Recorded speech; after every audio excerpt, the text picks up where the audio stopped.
Hey y'all, it's Amanda, and today we're going to be discussing the most important garden chores you can do during the month of March. March is one of the most important months in the garden right now because what you're going to do now is going to set you up for your entire growing season. So this is the month where winter transitions into spring, and it's definitely already done that here in North Texas.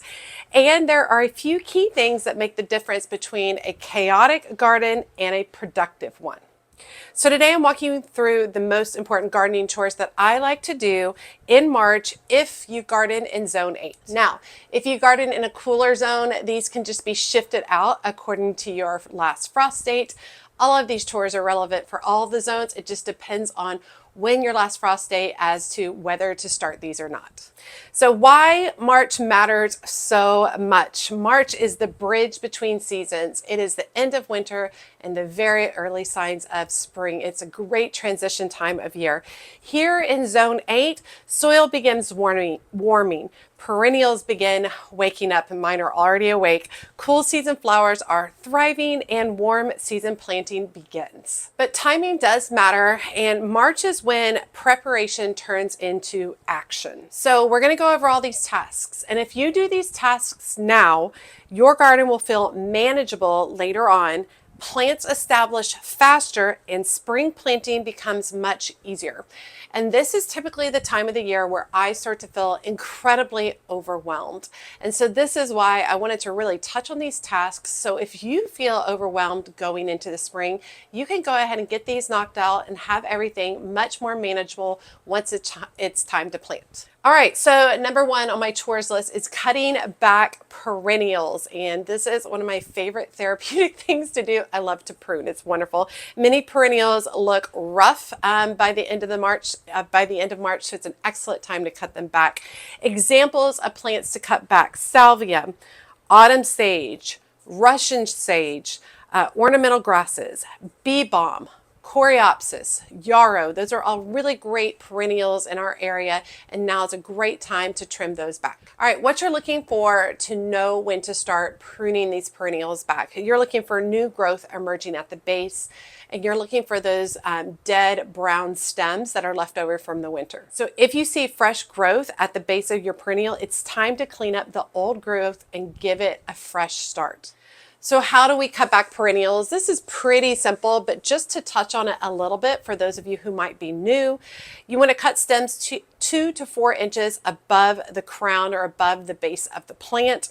You want to remove those dead stems. You want to leave healthy new growth in place. Take your time. Leave the new healthy growth. Don't cut that away. Do not cut into the crown of the plant where new growth is emerging. Just cut slightly above and just give it some fresh air. Why does this matter? Why do we even have to trim back perennials in the first place? It encourages strong spring growth. It improves airflow, which in turn reduces disease. And that is incredibly important, especially when we're getting a lot of rain with cooler temps at the beginning of the year. Okay, number 2 on my list is cleaning up garden beds. And I will say this with a grain of salt. I'm not someone anymore who goes out there and tries to do it all at once. I really just try to work a little bit at a time through my garden. And I highly encourage you to do the same thing as you're cleaning up beds. Winter leaves behind a lot of debris. And that is, you've got dead leaves, you've got grass, you've got all kinds of stuff that's blown up throughout the winter.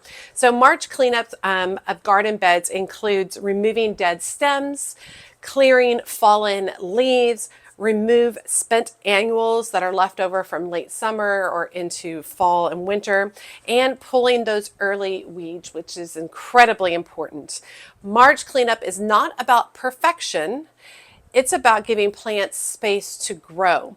So do a general cleanup in the spaces, just areas that feel a little overwhelmed, and then you can do a more detailed cleanup as the season goes on. Things you want to be mindful of when you're doing a garden bed cleanup: beneficial insects overwinter in debris. One of the things I love to do with my debris is to gather it all up and put it in a pile somewhere in my yard or garden and allow it just to remain there another several weeks. It gives those insects an opportunity to find a new home or to go ahead and continue about their business before I dispose of that debris. You also want to avoid aggressive cleanup too early. You might be pulling seedlings that you want in your garden. You don't want to be too aggressive, as since there are a lot of beneficial insects, so we don't want to pick up every stray leaf in the garden, but you want to take your time and just lightly clean up. Don't get crazy detailed about it. So focus on removing thick mats of debris, thick mats where plants won't be able to push through the mat, super important. And you want to focus on improving airflow around the plants, having really great airflow since we are going into the spring rainy season. Why does this chore even matter? Well, it prevents fungal disease, which is incredibly important to the health of your garden and plants. It improves soil warming. It allows that sun to start hitting that soil and warming it up. And it makes spring planting easier when you don't have to clear out a bed prior to being able to plant. All right, number 3 on my list is hardening off seedlings. And if you've been starting seeds indoors, March is when they begin transitioning outside. So what is hardening off anyway? Hardening off means gradually exposing seedlings to outdoor conditions. And I'm going to hit on a little bit of hardening off right now, but I have a very detailed video about hardening off coming out later this week if you want to check that out. So when do you want to start hardening off your seedlings? You want to do that when daytime temps are mild. So my daytime temps are actually quite warm. We've had a very warm winter. But as long as you're in the 50, 60 degree range, that's a great time to start hardening off your seedlings. And you also want to start when there's no severe cold expected. And we do not have any severe cold, and I mean like freezing temps, anything below about 40. We don't have any of those temps for weeks at all. So we actually might be done at this point. So a quick step-by-step process for hardening off. Days 1 and 2, you want to place seedlings outside for 1 to 2 hours in the shade. Days 3 and 4, you want to increase exposure to 3 to 4 hours. Days 5 and 7, you want to introduce to morning sun. And days 7 through 10, you can leave them out all day. So seedlings raised indoors need time to adjust to wind, sun, and temperature swings prior to be planted outside. Why does hardening off matter? It prevents transplant shock, and after you've done all that work with those seedlings, just dump them out there and then they die. Oh, it's so frustrating. So take that extra time to harden off your seedlings. It also prevents leaf burn, and it helps seedlings develop stronger stems, all of which are beneficial for those seedlings and how well they're going to produce in your garden this season. Okay, number 4 on my chore list is planting cool season flowers. March is prime time for cool season flowers in zone 8.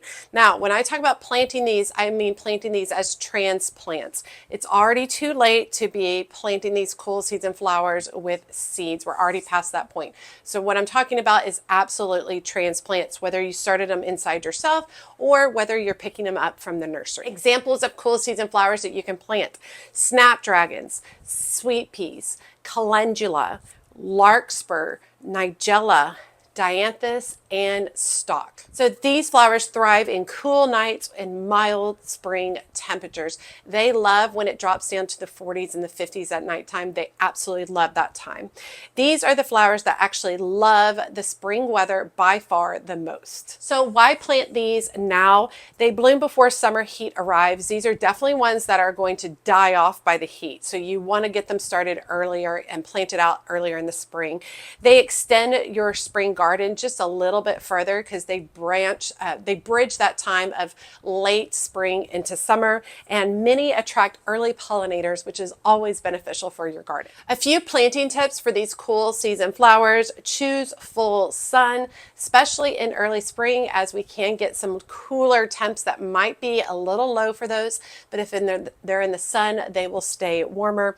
Water consistently while establishing, very important, especially if your area is in a drought, and space properly for excellent airflow, especially if you are in rainy season, and that's when we get a lot of fungal disease if the plants are too close together. All right, number 5 on my chore list is prepping beds for warm season plants, and I'm actually about to start all of my warm season seeds inside. I'm so excited. There will be a video coming up on that showing you everything that I'm going to be starting inside and direct sowing outside in the month of March. But even if it's not time to plant summer crops yet, March is the time to prepare for them.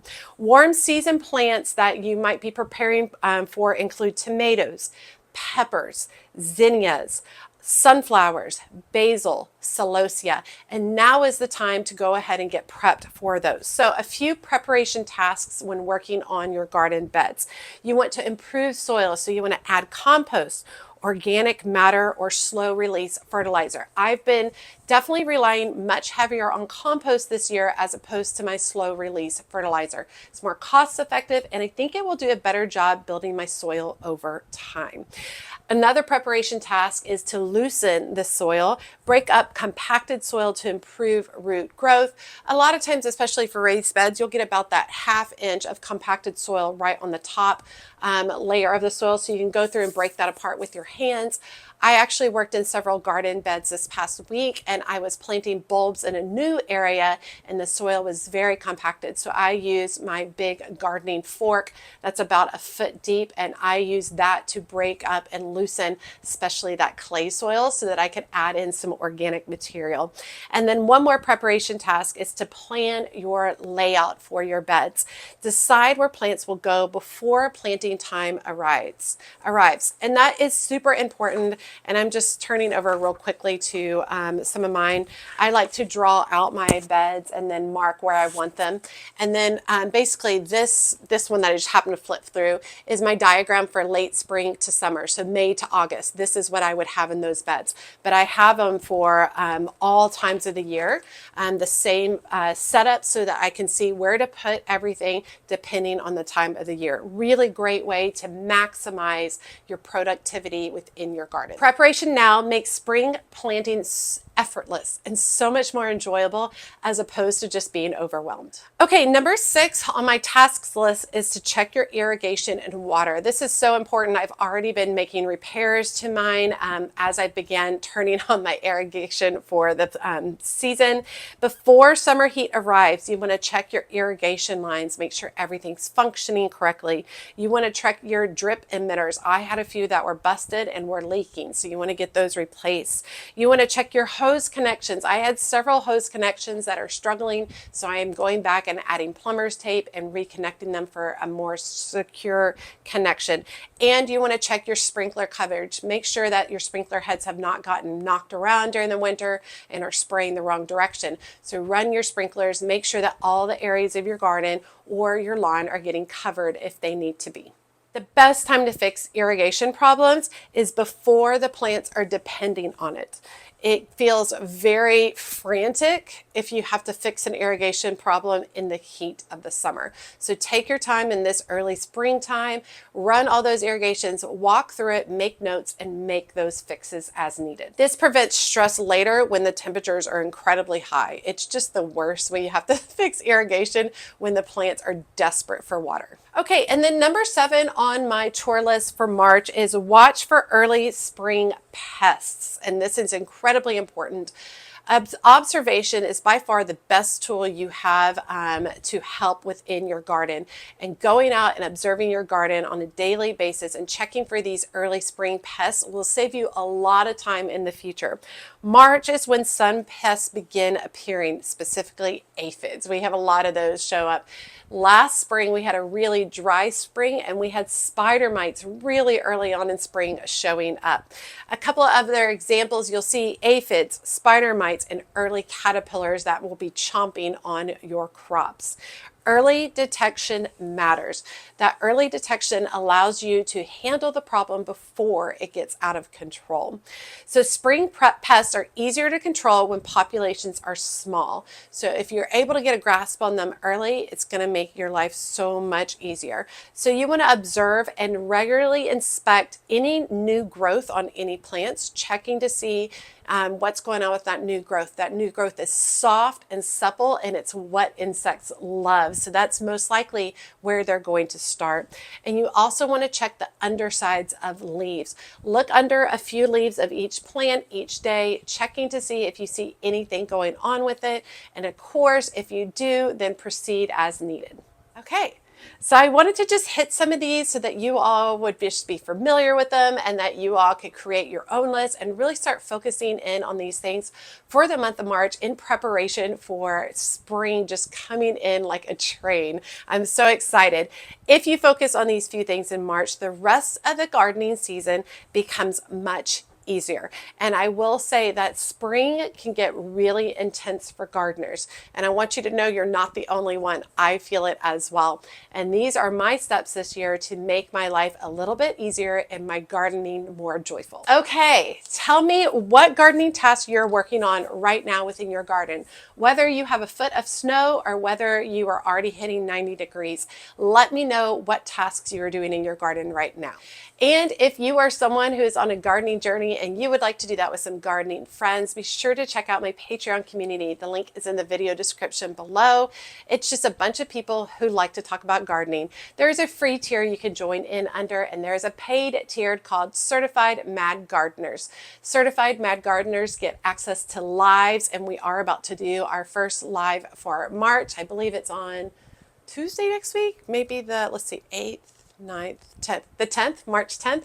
That might be the day this video is coming out, but I'm looking forward to having a live discussion on what's going on with everybody's gardenings.